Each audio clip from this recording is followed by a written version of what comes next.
जिस बारे में हम बात करने जा रहे हैं उसे बड़े संयम से, धैर्य से और बुद्धि से समझने की ज़रूरत है। हम में से जो लोग इसे लेकर बहुत गंभीर है और यहाँ सिर्फ उत्सुकता के कारण नहीं आए हैं, मुझे लगता है हम सब गंभीर है, सीरियस है। अगर आप सच में गंभीर है तो हम में से हर इंसान के जीवन में जो समस्याएं हैं, उलझने हैं, तकलीफ़ें हैं, दुख है, पीड़ा है, उन सब को हम सुलझा सकते हैं अगर आप गंभीर है तो ही।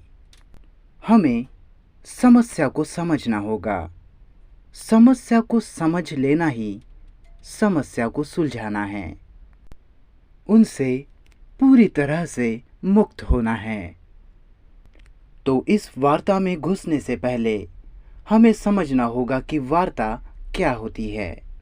वार्ता मतलब क्या होता है, इसमें क्या शामिल होता है, इसका ढांचा क्या होता है।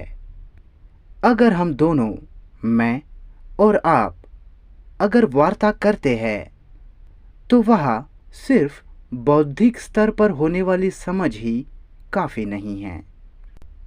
मेरे लिए वार्ता में सिर्फ सीखना ही शामिल नहीं है, बल्कि सुनना अपने आप में बहुत महत्व रखता है।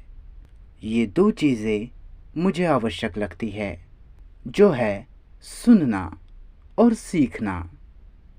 हम में से हर एक व्यक्ति की एक पृष्ठभूमि है, बैकग्राउंड है, जिसमें ज्ञान, पूर्वधारणा, दुख, पीड़ा, इंसानों के संबंधों में अनगिनत समस्याएं इत्यादि शामिल है। हम में से ज़्यादातर की यही पृष्ठभूमि है और इसी पृष्ठभूमि के साथ हम सुनने की कोशिश करते हैं। आखिरकार हम में से हर एक इंसान संस्कृति का, शिक्षा का और कई दशकों के अनुभव का नतीजा है। हम मानव जाति की सारे संस्कृति का ही परिणाम हैं और उसी ढांचे के भीतर रहकर हम सुनते हैं। पता नहीं कि आपने कभी इसका परीक्षण किया है या नहीं कि सुनते कैसे है। फिर कोई फर्क नहीं पड़ता कि वह किसी चिड़िया को सुनना हो या हवा के झोंके को, पत्तों की सरसराहट को, बहते नदी को, या फिर जब आप खुद की सुनते हो, खुद से बात करते हो। कैसे आप अपने आप को सुनते हो, अपने संबंधों में आप कैसे सुनते हो। संबंध एक पत्नी का, एक पति का, दोस्त का। पता नहीं कि आपने कभी सुनने की कोशिश भी की है या नहीं। आप देखोगे कि सुनना बहुत मुश्किल है, क्योंकि हम हमेशा हमारी पृष्ठभूमि से, बैकग्राउंड से ही कल्पना कर रहे हैं। हमारे प्रवृत्ति से, हमारे मनोवेग से, संस्कारों से, हमारी अपनी अपनी विचारधाराओं से, हमारी रुचि से, हमारे झुकाव और मान्यताओं से। जब वे हावी होते हैं तो हम मुश्किल से ही सुन पाते हैं जो वास्तव में कहा जा रहा है। तो ऐसी अवस्था में कोई सुनना, सीखना होता ही नहीं। जब यह पृष्ठभूमि पूरी तरह से खामोश होती है, जब पूर्ण शांति होती है, केवल तभी मुझे लगता है कि वार्ता हो सकती है। क्योंकि वार्ता में और भी बाकी चीज़ें शामिल होती है। अगर आप उस पृष्ठभूमि से जुड़कर ही सुनते हो, मतलब कोई उद्देश्य के साथ, बोलने वाले के बारे में एक खास छवि बनाकर, शायद किसी गुरु की या किसी प्रकार के अधिकारी की, जो बोलने वाला हो या ना हो, तो जाहिर तौर से आप सुन नहीं रहे। आप केवल अपने अनुमान को ही सुन रहे हो, जो छवि आपको सुनने से रोकती है, जहाँ फिर वार्ता संभव नहीं हो पाती। सही वार्ता जो एक ऐक्य है, समन्वय है, वो तभी हो पाती है जब दो इंसान गंभीर रूप से किसी बात को वास्तव में समझना चाहते हैं, पूरी तरह से गंभीर, जहाँ फिर शांति होती है, जहाँ हम अपनी पूरी शक्ति, पूरा मस्तिष्क, दिल, दिमाग और पूरा ध्यान समझने के लिए देते हैं। उस ध्यान में ही मौन है, शांति का एक गुण है उसमें। फिर वास्तविक वार्ता, वास्तविक ऐक्य हो पाता है। फिर इसमें केवल सीखना ही नहीं होता, वह पूरी समझ भी होती है, और यही समझ ही फिर तत्काल क्रिया होती है, अमल होती है। बराबर? जो कि है जब व्यक्ति बिना किसी भी प्रकार के उद्देश्य के सुनता है, बिना किसी भी सीमा के, सारे अनुभवों, सूत्रों, मान्यताओं, निष्कर्षों को बाजू में रखकर। तो ऐसी अवस्था में जो कहा जा रहा है केवल उसकी समझ ही नहीं होती, बल्कि जो कहा जा रहा है अगर सच है तो वह तत्काल क्रिया होती है, और अगर झूठ है तो वह कोई क्रिया नहीं होती, कोई अमल नहीं होता। तो यह इन वार्ताओं के दौरान हम केवल खुद के बारे में सीखने नहीं जा रहे, इस सीखने के दौरान ही वह क्रिया होती है, एक एक्शन होता है। ऐसा नहीं कि पहले सीखना होगा और फिर क्रिया होगी, परंतु सीखने की क्रिया ही अपने आप में अमल की भी क्रिया है। हमारे लिए सीखना केवल विचारों का संचय करना होता है, तर्कों के साथ विचारों का संचय। जैसे जैसे मैं खुद के बारे में सीखता हूँ या सुन सुन के जो भी सीखता हूँ, वह सीखना ही विचारों को लाता है, एक विचारों का ढांचा बनाता है, और इसे स्थापित करने के बाद इसी सूत्रों से, विचारों से, आदर्शों से, निष्कर्षों से हम क्रिया करते हैं। तो वह क्रिया है जो विचारों से अलग है। बराबर? यह हमारा जीवन है। हम पहले निष्कर्ष निकालते हैं, सूत्रबद्ध करते हैं, और फिर उस हिसाब से क्रिया करते हैं। और जो हम कह रहे हैं वह पूरी तरह से अलग है। जो हम कह रहे हैं उसमें सीखने की क्रिया ही अपने आप में क्रिया है, एक एक्शन है। ऐसा नहीं कि पहले विचारों का संचय और फिर क्रिया, बल्कि सीखने की प्रक्रिया में ही क्रिया भी समाई है। दोनों एक ही समय घट रही है, सीखना और क्रिया। और इसी कारण वह संघर्ष नहीं है, द्वंद्व नहीं है। अगर ये बात साफ नहीं हो पाई तो हम अभी इसकी चर्चा करेंगे। शुरुआत में ही इसे पूरी तरह से समझ लेना बहुत महत्वपूर्ण है, क्योंकि हम कोई फिलॉसफी सूत्रबद्ध नहीं कर रहे, कोई बौद्धिक अवधारणा नहीं तैयार कर रहे। हम बस हमारे जीवन में संपूर्ण क्रांति लाना चाहते हैं, जिसका सामाजिक ढांचे से कोई लेना देना नहीं। जितना ज़्यादा आप सामाजिक मनोवैज्ञानिक ढांचे को समझोगे, समाज का मानसिक ढांचा जो हम खुद भी है, जिसे हम ही दशकों से बनाते चले आ रहे हैं, इस मानसिक ढांचे को जब तक हम पूरी तरह से समझकर उससे पूरी तरह से मुक्त नहीं हो जाते, तब तक हमारे जीवन में संपूर्ण मानसिक क्रांति नहीं आ सकती। और यह क्रांति लाना बहुत ही महत्वपूर्ण है, बहुत ही ज़रूरी है।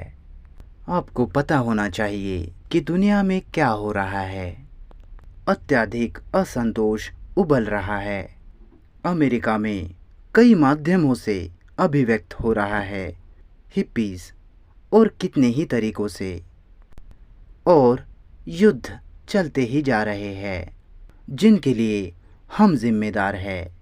सिर्फ अमेरिकन या वियतनामी लोग ही नहीं, हम में से हर एक व्यक्ति दुनिया ध्वस्त करने वाले युद्धों के लिए जिम्मेदार है। हम यूं ही जिम्मेदार शब्द का इस्तेमाल नहीं कर रहे, हम वास्तव में सच में जिम्मेदार है इसके लिए। चाहे फिर वह मध्य पूर्व में हो या सुदूर पूर्व में, कहीं भी हो। और दुनिया में भूखमरी चल रही है। अक्षम सरकारें जो खुद के लिए जमा करती ही जा रही है, और ऐसी कितनी ही अनगिनत गंभीर समस्याएं हम जानते ही है। और इन सब को देखते हुए एक इंसान के नाते नैसर्गिक रूप से एक मांग उठती है कि बदलाव होना चाहिए, क्रांति होनी चाहिए। हमारे सोचने के ढंग में, हमारे जीवन में, हर दिशा में संपूर्ण क्रांति चाहिए। और इस क्रांति की शुरुआत कहाँ से होगी? साम्यवादियों द्वारा, कम्युनिस्ट द्वारा, राष्ट्रवादियों द्वारा स्थापित धार्मिक संगठनों द्वारा यह कहा जाता है कि एक व्यक्ति कोई मायने नहीं रखता, वह राजी है, आश्वस्त है किसी भी दिशा में। हालांकि वह इंसान की आज़ादी पर जोर देते हैं, लेकिन इंसान आज़ाद न हो इसके लिए वह हर प्रकार की कोशिश करते हैं।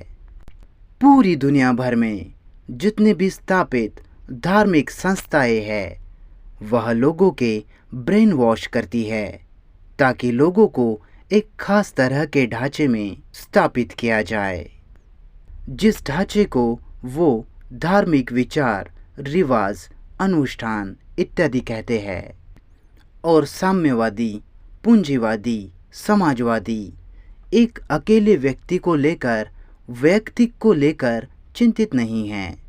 वे कहते भी है, लेकिन मैं कहता हूँ कि हर एक व्यक्ति वैयक्तिक रूप से, मैं और आप परिणाम हैं उस संपूर्ण मानव जाति के अनुभव का। वो संपूर्ण ज्ञान, अनुभव हम में है। हम ही हमारे पूरे अतीत के ज्ञान, अनुभव के भंडार घर है, वही है हम। और अगर हमारे इस सार तत्व में ही जब तक उत्परिवर्तन न हो, क्रांति न हो, तब तक मैं नहीं देखता कि सामाजिक क्रांति हो पाए। तो जब हम एक व्यक्तिगत इंसान की बात कर रहे हैं, तो यह व्यक्ति सामूहिक के खिलाफ नहीं खड़ा कर रहे, व्यक्तिगत ही सामूहिक है। मेरे लिए ये दोनों अलग अलग नहीं हैं, क्योंकि हम ही समूह हैं, वैयक्तिक ही पूरी मानव जाति है। जब तक आप इसे महसूस नहीं करते, तब तक यह कथन, यह वचन एक बौद्धिक धारणा ही रह जाती है। जब तक आप इस केंद्रीय वास्तविकता को नहीं जान लेते कि हम इंसान वैयक्तिक रूप में पूरी मानव जाति का प्रतिनिधित्व करते हैं, चाहे वो पूरब में रहते हो या कहीं भी रहते हो। इसलिए पूरी दुनिया की जो दशा है उसके लिए हम जिम्मेदार हैं। हम ही युद्धों के लिए जिम्मेदार है। हम राष्ट्रवादी हैं, हम जर्मन हैं, फ्रेंच, डच, इंग्लिश, अमेरिकन, रूसी और ऐसे ही हम जीते हैं। हम कैथोलिक है, प्रोटेस्टेंट है, हिंदू है, बुद्धिस्ट है, जैन या कुछ और। इंसानों में ही विभाजन है, और एक दूसरे के साथ लड़ रहे हैं।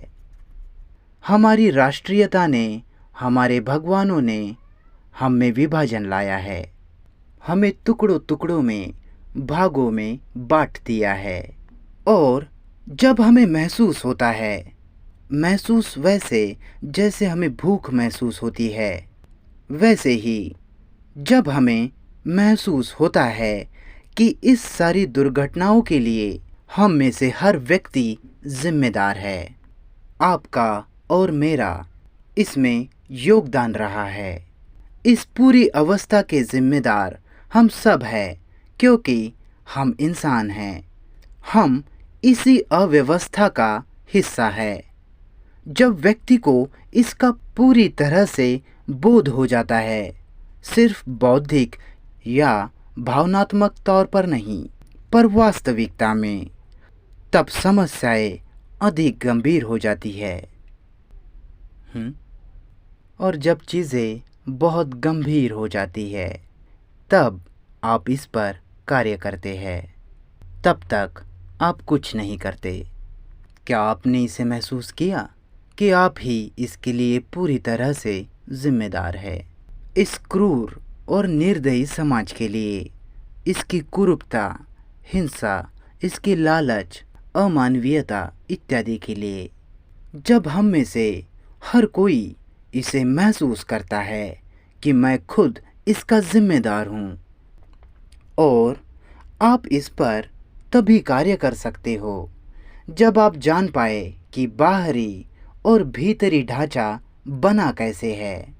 और इसके लिए जितना आप खुद के बारे में जानेंगे, उतने ही ज़्यादा परिपक्व आप होगे। अपरिपक्वता तभी होती है जब आप खुद को पूरी तरह से नज़रअंदाज करते हैं। तो इन 10 वार्ताओं में हम खुद के बारे में सीखने वाले हैं, बोलने वाले के हिसाब से, या फ्रॉइड या योंग किसी फिलोसोफर के हिसाब से नहीं, पर वास्तविकता में हम क्या है। क्योंकि अगर आप फ्रॉइड के हिसाब से खुद के बारे में सीखते हैं, तो असल में आप फ्रॉइड के ही बारे में सीखते हैं, खुद के बारे में नहीं। तो खुद के बारे में सीखने के लिए सारे अधिकारियों को मिटना होगा, चाहे फिर वह अधिकारी किसी लोकल चर्च का हो, या कोई विश्लेषक हो, या कोई महान दार्शनिक हो, या बौद्धिक सूत्र इत्यादि हो। जब हम पूरी तरह से गंभीर होकर संपूर्ण मनोवैज्ञानिक मानसिक क्रांति की मांग करते हैं, तो ऐसे में सबसे पहली चीज़ हमें करनी होगी कि वहाँ कोई भी अधिकारी ना हो। जब हमारे भीतर मानसिक क्रांति की बात आती है, तो पहली बात, वहाँ कोई भी अधिकारी नहीं हो सकता।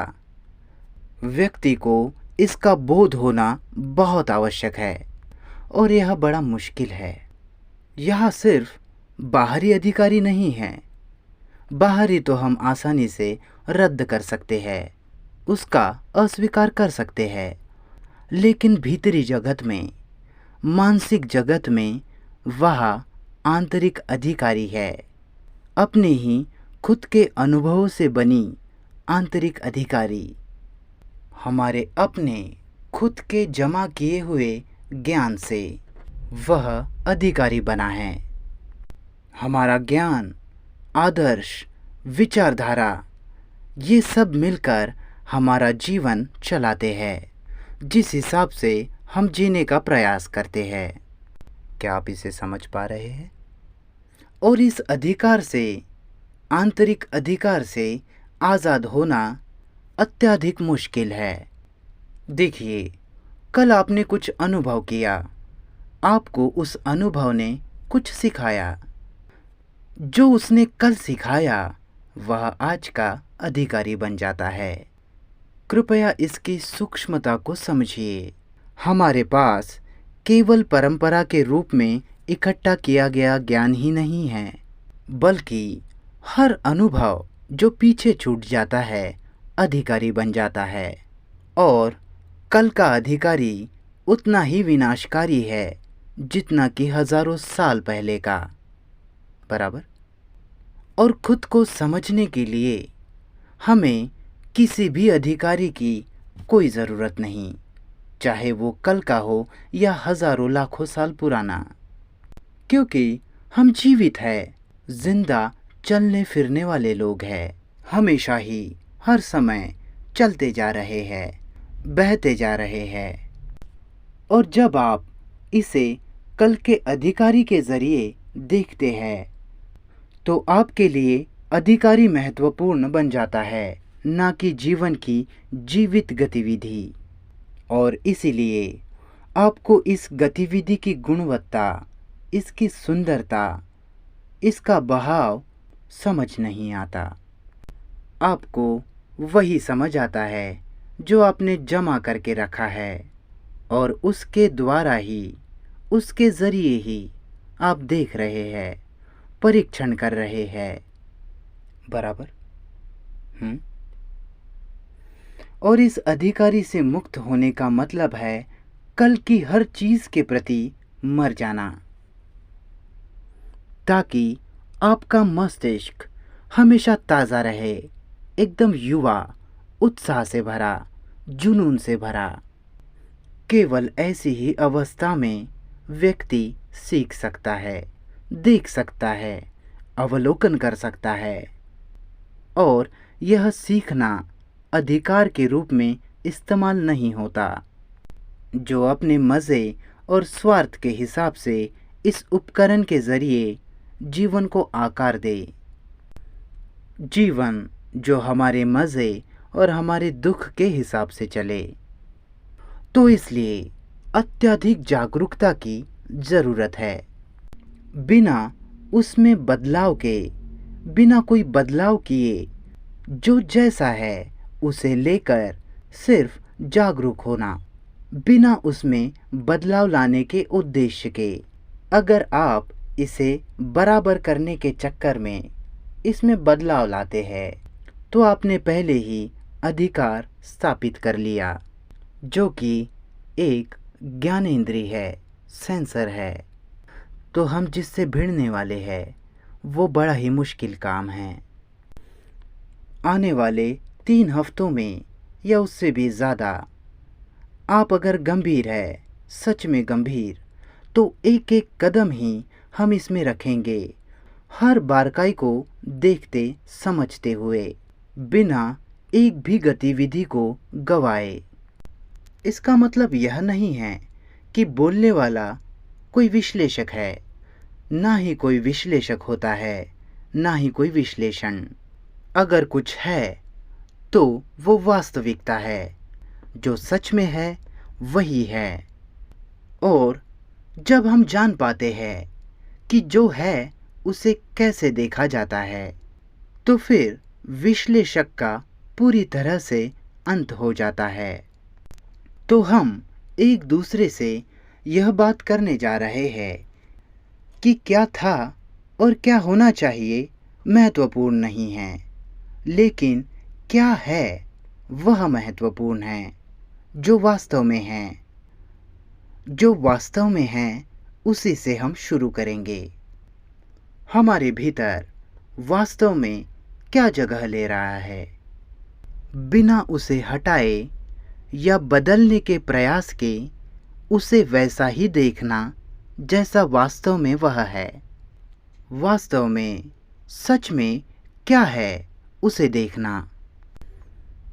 और ऐसे देखने को, इस नज़र को पाने के लिए बहुत प्रगाढ़ता, तीव्रता और अपार ऊर्जा शक्ति की ज़रूरत पड़ती है। क्या आपको पता है कि हम कभी देख ही नहीं पाते? हम एक वृक्ष को भी उसके वास्तविक रूप में कभी नहीं देख पाते। उसकी छाव, उसकी सुंदरता, गहराई, ऊंचाई, जो कि त्यों हम कभी देख ही नहीं पाते, क्योंकि हमारे पास पहले से ही अवधारणा है कि सुंदरता किसे कहते हैं। हमारे पास पहले से ही सूत्र है कि वृक्ष को कैसे देखें। हमें उस वृक्ष के साथ पहचान जोड़नी होती है जो एक ही विचार को दर्शाता है कि पहले मैं और फिर वृक्ष। तो मैं का विचार या विचार जो मैंने सूत्रबद्ध किया है, वह विचार, वह सूत्र ही हमें देखने से रोकता है। वास्तव में जो है उसे देखने नहीं देता। और वह विचार, वह सूत्र, वह आदर्श ही संस्कृति है जिसमें हम जीते हैं। तो ये जो मैं है, यही संस्कृति है। क्या आप इसे समझ पाए? इसी के दायरे में रहकर हम देखते हैं, इसलिए वह कोई देखना होता ही नहीं। अब अगर आप सुन रहे हैं, वास्तव में सुन रहे हैं कि जो कहा जा रहा है, तो ऐसे में फिर वह संस्कृति पूरी तरह से गायब हो जाती है। उससे लड़ने की कोई ज़रूरत नहीं।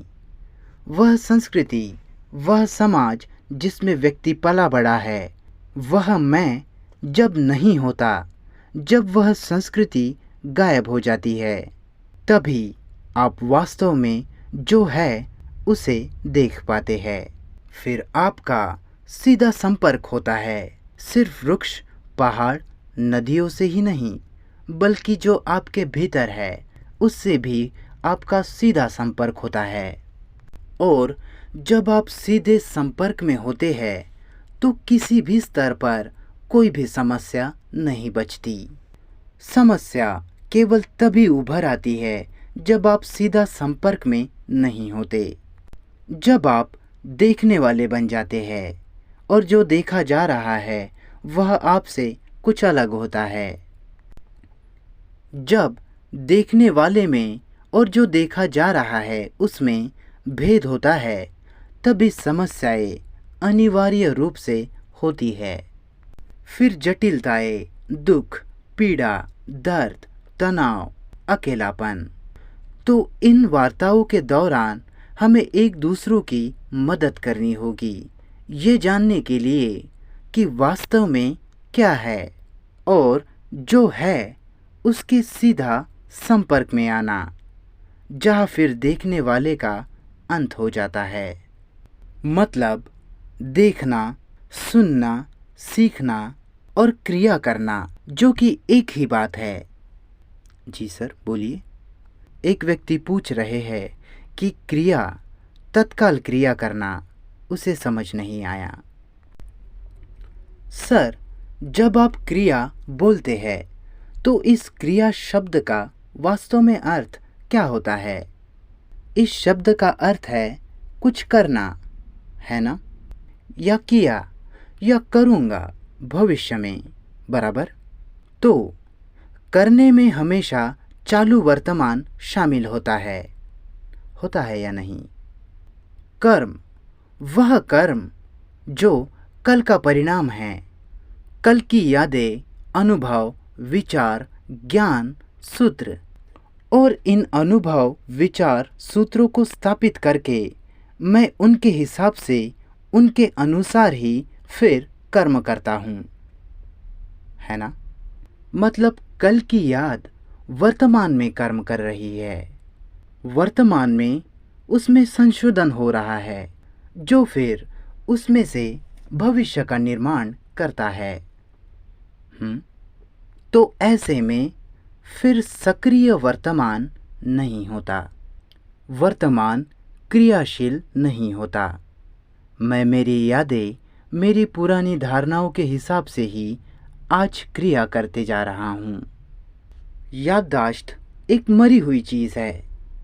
हाँ, किन्हीं गतिविधियों में मुझे याददाश्त की ज़रूरत तो पड़ती है, लेकिन वह मृत चीज़ है, इसलिए कल भी मृत है, मरा हुआ है।